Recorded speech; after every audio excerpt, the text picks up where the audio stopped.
Tuhan Yesus kasihi, kembali bertemu di dalam khotbah online GBC Anugerah Bermazmur 13 September 2020. Sebelum kita mendengar firman Tuhan, mari kita berdoa terlebih dulu meminta hikmat dari Tuhan.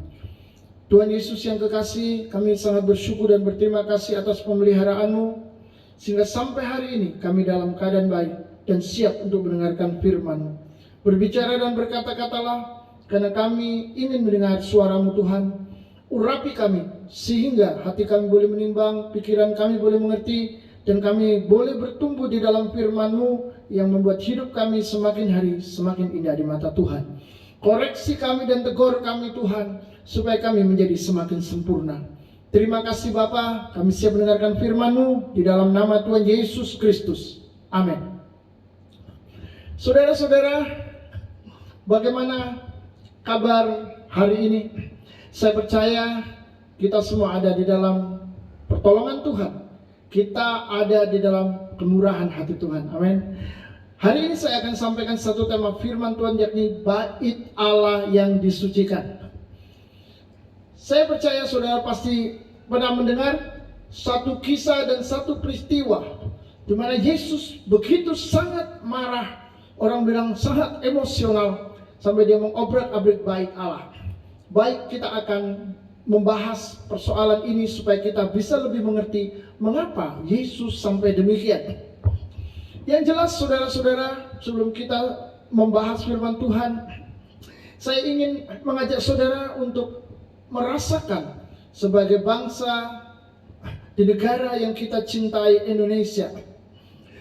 Saya percaya bahwa kita semua pasti tahu Indonesia memiliki sejarah yang sangat panjang. Ada banyak peristiwa-peristiwa hebat dan luar biasa di negara kita. Tetapi Indonesia bukan cuma punya sejarah, Indonesia juga punya monumen nasional yang kita sebut dengan Monas. Saudara-saudara, Monas ini didirikan, tujuannya adalah untuk mengenang dan melestarikan perjuangan bangsa pada masa revolusi kemerdekaan Republik Indonesia 1945. Lain dari hal itu juga untuk terus menginspirasi dan menyemangati rasa patriotik atau rasa patriotisme untuk generasi penerus. Yang jelas, Monas pernah mengalami beberapa kali revitalisasi yang bertujuan untuk menjaga fungsi dan tujuan Monas itu didirikan. Saudara-saudara, Monas tetap harus dijaga agar tidak berubah dari fungsi dan tujuan Monas itu didirikan. Tetapi saya punya satu pertanyaan. Andai suatu hari kita memilih seorang presiden dan ternyata dia mendapatkan suara 90% dari penduduk Indonesia yang sangat mencintai dan sangat menghormati dia. Maka ketika dia berdiri sebagai seorang presiden, tiba-tiba dia menyampaikan keinginan dan kerinduannya untuk memindahkan istana presiden ke Monas. Kira-kira bagaimana reaksi saudara? Atau bagaimana kira-kira reaksi masyarakat? Apakah mereka akan menerimanya? Biar saja, kan ini adalah presiden yang kita cintai.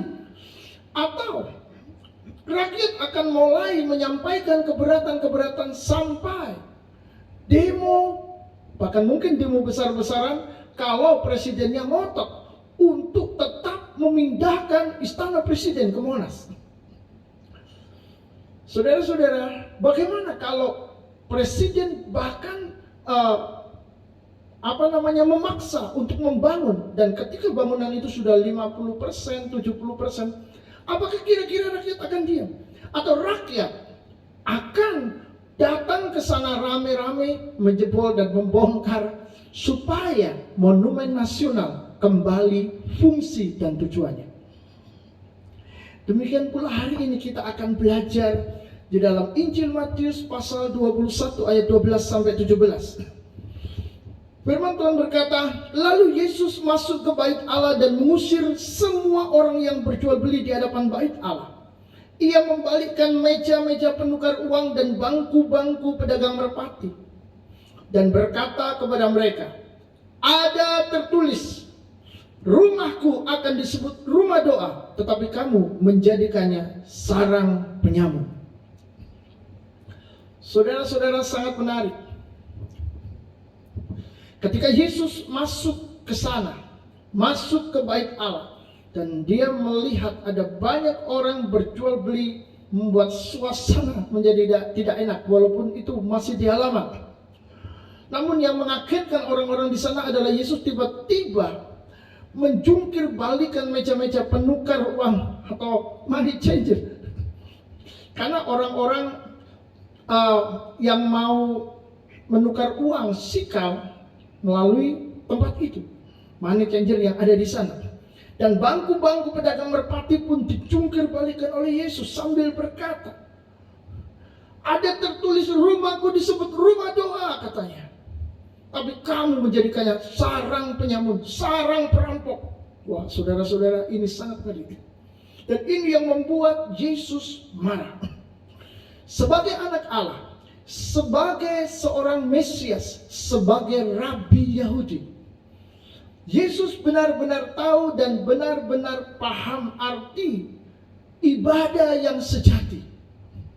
Itu sebabnya saudara, Yesus tidak bisa bersikap dingin, masa bodoh, pura-pura tidak tahu. Tidak bisa. Yesus berapi-api. Yesus sangat marah. Mengapa? Karena tempat itu dijadikan tempat untuk melakukan dosa dan kejahatan. Bagi mereka yang mencari uang, bagi mereka yang mencari keuntungan, itu bukan dosa, itu berkah, itu berkat. Tapi bagi Yesus yang hidup di dalam kesucian dan kekudusan ilahi, itu adalah dosa, itu adalah kejahatan. Bait Allah adalah rumah doa dan tempat yang dikhususkan untuk beribadah dan untuk bersekutu dengan Tuhan. Tapi sekarang telah dikotori oleh kepentingan duniawi yang bertujuan mencari keuntungan dengan semangat cinta akan uang. Bersahabat dengan Mamon pasti berseteru dengan Allah. Saudara-saudara, di bait Allah itu ada pasar hewan milik imam besar Hanas, mertua daripada imam besar Kayafas. Pada waktu Yesus diadili, kedua-duanya terlibat di dalamnya. Yang jelas imam besar Hanas ini memiliki 5 putra yang semua juga menjadi imam besar. Jadi dia ada petinggi agama yang memiliki pengaruh dan memiliki kekuatan luar biasa untuk melakukan atau menentukan segala hal kepada bangsa Israel.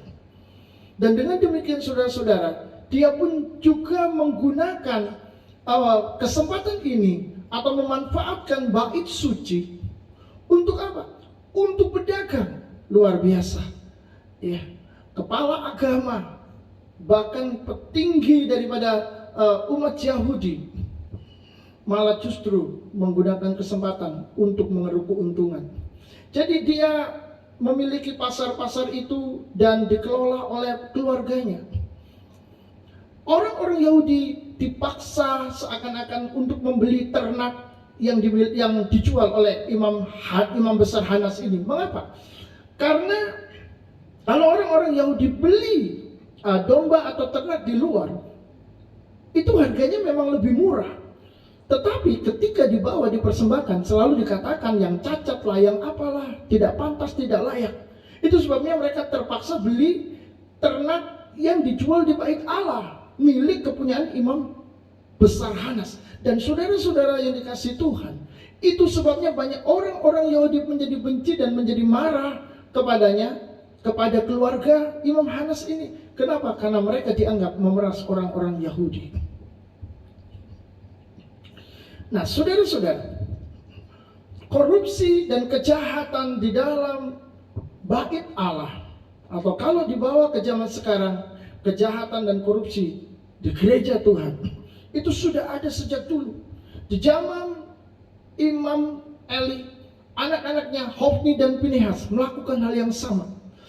Mereka memakan semua persembahan-persembahan ternak yang seharusnya dipersembahkan kepada Tuhan bukan cuma diberikan kepada manusia, tapi yang diberikan kepada Tuhan mereka makan juga. Wah, mereka sangat jahat, tidak takut akan Tuhan.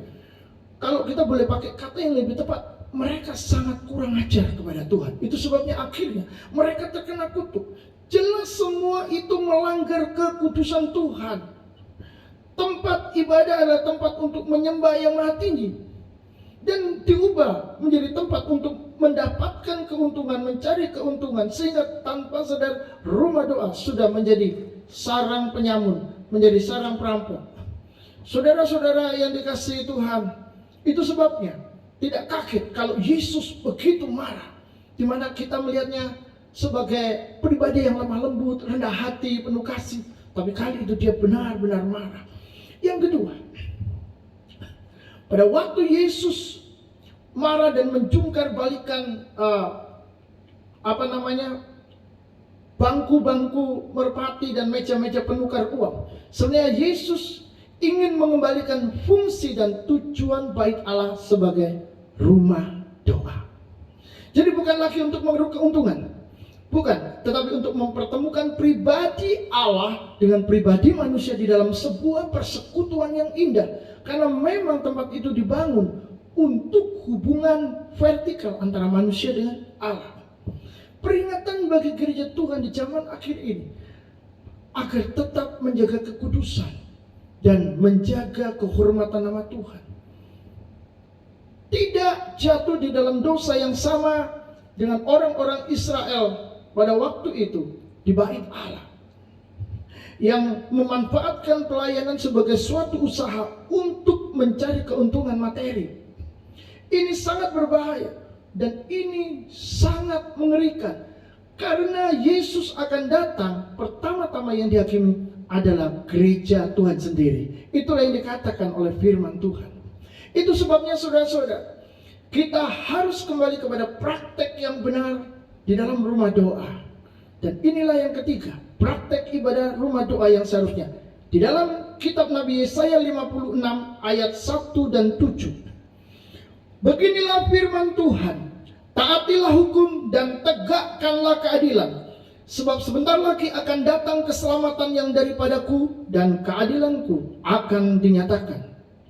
Saudara-saudara, praktek ibadah yang benar di dalam rumah doa adalah taat kepada Kristus dan melakukan firman-Nya, mengamalkan kebenaran, mengerjakan keselamatan. Ini yang Tuhan mau. Kita kembali kepada apa yang dikehendaki Tuhan di dalam perjalanan hidup kita.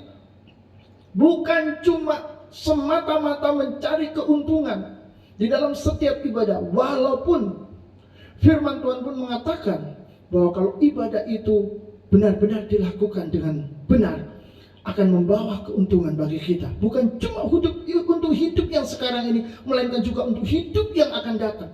Tetapi jika kita sudah melanggarnya, kita tidak menghargai kekuatan ibadah itu sendiri, maka justru kita akan menjadi sasaran kutuk, sasaran hukuman. Karena ibadah itu sendiri tidak dihargai dan tidak dihormati, yang berarti tidak menghormati dan tidak menghargai Tuhan. Di ayat yang ke-7 di dalam Yesaya 56, firman Tuhan berkata, mereka akan kubawa ke gunungku yang kudus dan akan kuberi kesukaan di rumah doaku. Aku akan berkenan kepada korban-korban bakaran dan korban-korban sembelihan mereka yang dipersembahkan di atas mezbahku. Sebab mezbahku akan disebut rumah doa bagi segala bangsa. Wow, saudara-saudara, yang pertama, dampak ketaatan kepada Tuhan itu membawa umat Tuhan masuk di dalam persekutuan yang sangat pribadi dengan Tuhan. Mereka akan mengalami sukacita dan mereka akan mengalami perkenanan Tuhan. Sebab di dalam setiap ibadah, Tuhan ada di sana. Tuhan hadir dan siap melawat umatnya untuk memberikan segala sesuatu yang kekal, yang bersifat rohani, yang indah, yang jauh lebih baik daripada yang bisa diberikan dunia. Tuhan memberikan kepada orang-orang yang mengasihi Dia, orang-orang yang mencintai Dia. seperti Tuhan suka sekali bersekutu dengan manusia pertama, Adam dan Hawa di Taman Eden. Demikian sampai hari ini Tuhan sangat suka bersekutu dengan kita. Itu sebabnya mungkin ada banyak orang yang terlibat terlalu banyak pelayanan sampai melupakan persekutuan dengan Tuhan. Dengar baik-baik. Kita tidak akan hidup menyukakan hati Tuhan kalau kita menghabiskan waktu hanya demi kesibukan melayani. Tetapi harus ada saat dan waktu-waktu yang sangat khusus, dan itu harus menjadi sesuatu yang penting di hati kita. Harus ada nilai, harus ada harganya. Itu yang akan membuat Tuhan suka, Tuhan berkenan kepada kita. Ketika kita membiarkan diri kita dikoreksi oleh Tuhan oleh firman-Nya, ketika kita mulai berdoa, memohon, menangis, bersyafaat untuk jiwa-jiwa, bersyafaat untuk orang-orang lain, itu menyenangkan hati Tuhan. Ketika kita mulai berkomunikasi, berdialog dengan Tuhan, dan membiarkan Tuhan membentuk hidup kita, itu sesuatu yang sangat menyenangkan hati Tuhan. Inilah rumah doa, inilah yang Tuhan kehendaki di dalam kehidupan kita. Kita melihat lagi bahwa ternyata rumah doa itu bagi segala bangsa. Berarti tidak dibatasi hanya kepada satu bangsa saja, Israel. Seperti banyak orang berkata, Yesus datang hanya untuk domba-domba Israel. Saudara-saudara, jangan salah tafsir, jangan cepat mengambil kesimpulan. Kita perlu tahu, kita perlu membaca semua ayat. Kita perlu tahu apa yang dikatakan oleh Yesus, bukan dengan satu dua ayat, tapi semua yang dia katakan. Dari sana kita akan mengetahui bahwa Tuhan tidak bermaksud hanya menyelamatkan bangsa Israel, Dia menyelamatkan seluruh bangsa. Kita akan melihat kapan itu terjadi, kapan penggenapannya. Matius 28 ayat 19 berkata, karena itu pergilah, jadikanlah seluruh bangsa muridku dan baptislah mereka dalam nama Bapa dan Anak dan Roh Kudus. Saudara-saudara yang dikasihi Tuhan, kita melihat bahwa ketika Yesus mau meninggalkan mereka, seperti seorang ayah atau orang tua yang mau meninggalkan mati anak-anaknya, dia akan memberikan pesan-pesan terakhir yang sangat penting. Tidak banyak tapi sangat penting. Entah apa itu, sang ayah yang paling tahu. Demikian ketika Yesus mau naik ke sorga dan perannya digantikan oleh Roh Kudus sebagai seorang penolong yang lain yang sama dengan dia, maka Yesus memberikan amanat agungnya agar para murid menjadikan semua bangsa, seluruh bangsa itu murid-muridnya. Bukan hanya bangsa Israel, seluruh bangsa. Berarti keselamatan Yesus itu untuk semua bangsa, bukan hanya untuk Israel. Ada satu kesalahpahaman yang mendasar, atau kesalahpahaman yang sengaja dibuat, dibesar-besarkan, untuk membuat banyak orang-orang yang tadinya percaya menjadi ragu-ragu untuk mengerti hal ini. Tapi saya percaya hari ini menjadi jelas. Di dalam Kisah Rasul pasal 1 ayat 8, Tuhan Yesus waktu mau naik ke sorga, dan dia berjanji akan mengutus Roh Kudus untuk memenuhi para murid. Dia berkata, tetapi kamu akan menerima kuasa kalau Roh Kudus turun ke atas kamu, dan kamu akan menjadi saksiku di Yerusalem dan di seluruh Yudea dan Samaria dan sampai ke ujung bumi. Kesaksian itu dibawa sampai ke ujung bumi. Pertama memang Yerusalem, itu Israel, di seluruh Yudea. Lalu mulai sedikit berubah, jauh di Samaria. Tapi setelah itu sampai ke ujung bumi. Berarti keselamatan ini untuk seluruh dunia. Barang siapa percaya dan mengaku Yesus Kristus adalah Tuhan, maka dia akan diselamatkan, dosanya akan diampuni. Saudara-saudara, Yesus mau meninggalkan dunia, dan dia memberikan amanat agungnya. Dia mengingatkan bahwa pemuridan itu terjadi untuk semua orang, untuk seluruh bangsa. Bahkan dia berkata, Roh Kudus turun akan membawa engkau menjadi saksi sampai ke seluruh dunia. Di sini jelas kita melihat bahwa luas lingkupnya adalah semua bangsa. Tidak hanya untuk suatu bangsa saja, yaitu Israel. Jadi saudara, keselamatan bukan eksklusif untuk Israel, no, tapi untuk seluruh bangsa. Puji Tuhan.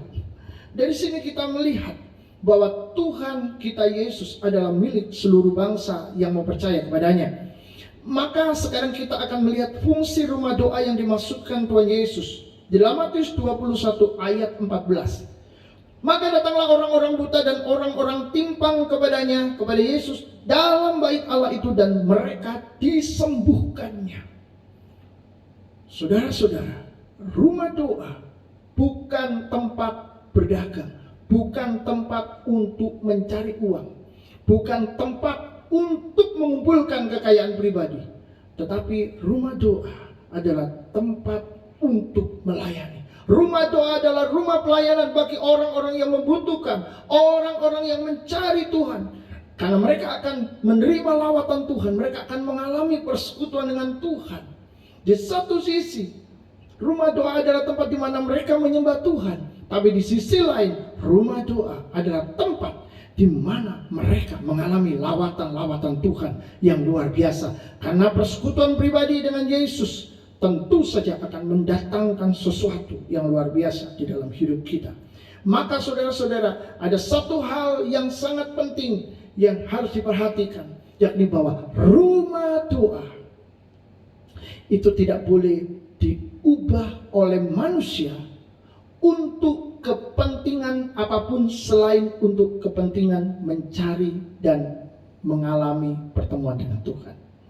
Rumah doa tidak boleh diubah oleh manusia untuk memenuhi ambisi keserakahan dan kerakusan untuk mencari materi.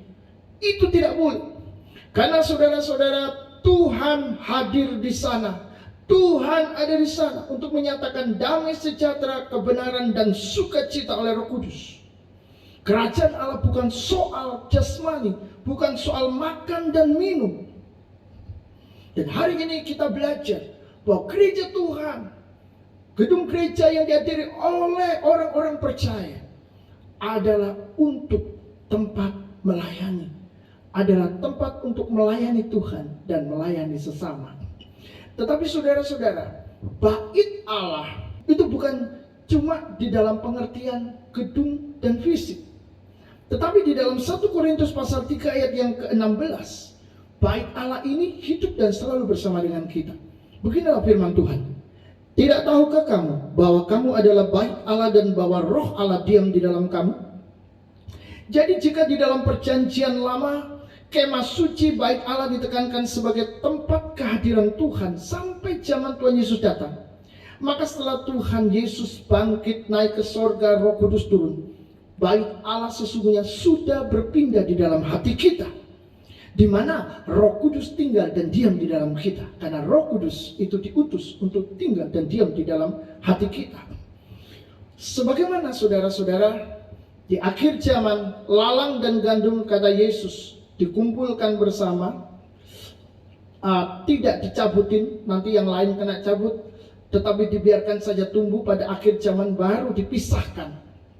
Maka demikian juga orang-orang yang benar dan orang-orang yang tidak benar akan tetap berada di dalam gereja yang sama, bertumbuh bersama di sana. Yang nggak benar semakin nggak benar, yang benar semakin benar. Jadi sama seperti dalam pelayanan Tuhan Yesus, 12 murid adalah murid-murid yang dipilih oleh Tuhan. Mereka adalah para rasul, tetapi ya calon para rasul, dan mereka adalah para rasul. Tetapi ternyata satu di antaranya adalah iblis, kata Yesus. Dan dia adalah Judas Iskariot, si pengkhianat yang menjual gurunya hanya dengan 30 keping perak. Sangat tidak berharga. Yang akhirnya ketika dia tahu gurunya dibunuh, dia buang 30 keping perak. Tapi dia tidak bertobat kembali kepada Yesus, dia bunuh diri. Habislah hidupnya, tamatlah riwayatnya di dalam kutub. Itu sangat-sangat mengerikan. Maka saudara-saudara, di dalam bait Allah kita juga akan menemukan kelompok-kelompok yang menentang Yesus di dalam gereja. Kita juga akan ketemu dengan kelompok itu. Dalam Matius 21 ayat 15 dikatakan, tetapi ketika imam-imam kepala dan ahli-ahli Taurat melihat mujizat-mujizat yang dibuatnya itu dan anak-anak yang berseru dalam bait Allah, Hosana bagi anak Daud, Hati mereka sangat jengkel. Ayat 16. Lalu mereka berkata kepadanya, engkau dengar apa yang dikatakan anak-anak ini? Kata Yesus kepada mereka, aku dengar. Belum pernahkah kamu baca, dari mulut bayi-bayi dan anak-anak yang menyusu, Tuhan atau engkau telah menyediakan puji-pujian? Yesus berkata, aku dengar apa yang mereka katakan. Saudara-saudara, para ahli agama, ahli Taurat dan imam-imam kepala ini menjadi begitu marah ketika Yesus ditinggikan. Ketika Yesus melakukan mujizat, itu yang pertama. Yang kedua, ketika anak laki-laki dalam bait Allah itu memuji-muji Yesus, meninggikan Yesus, hosana bagi anak Daud. Wah, mereka semakin jengkel, jealous, mereka iri dengan sangat luar biasa. Ada roh setan di dalam mereka. Tetapi Yesus berkata, ketika mereka menyerang Yesus, kamu dengar apa kata anak-anak ini? Sambil marah itu, saudara. Tetapi Yesus berkata, iya, aku dengar. Tidakkah kamu baca bahwa di dalam mulut bayi-bayi dan mulut anak-anak yang masih menyusu, Tuhan menyediakan puji-pujian di dalam mulut mereka untuk Tuhan. Itu sama dengan Yesus berkata, mereka ini memuji-muji karena aku adalah Allah. Mengapa? Sebab dia menggunakan ayat yang digunakan untuk memuji dan menyembah Allah. Dalam mulut bayi-bayi dan anak-anak yang menyusu, engkau menyediakan puji-pujian. Puji-pujian bagi siapa? Bagi Allah. Saudara-saudara, Yesus dipuji, dimuliakan sebagai Tuhan. Maka saudara, kita bisa melihat sekarang bahwa ada aksi positif yang memuliakan Yesus, tetapi juga ada reaksi negatif yang ingin memposisikan Yesus serendah-rendahnya.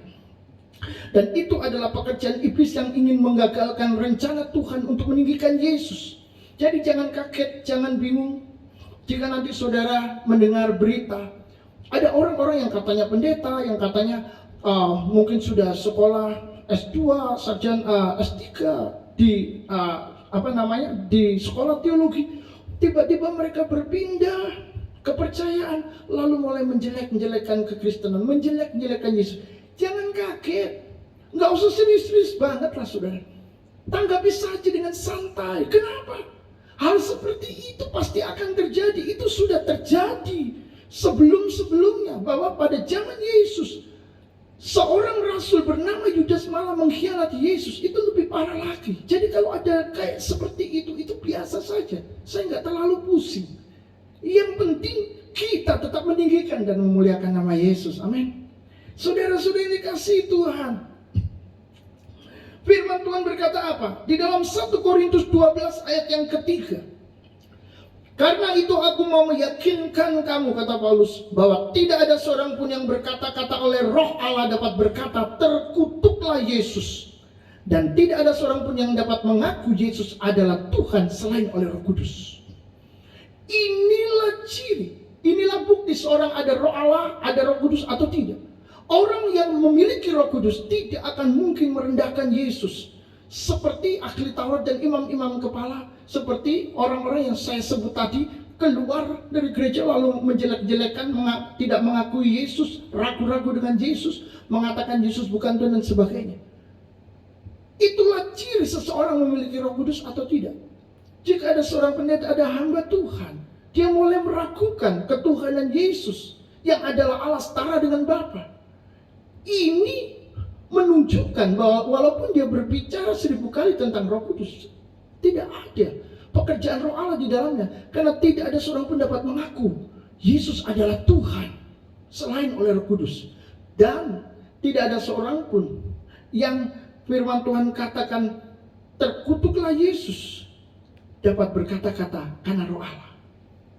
Saudara-saudara yang dikasihi Tuhan,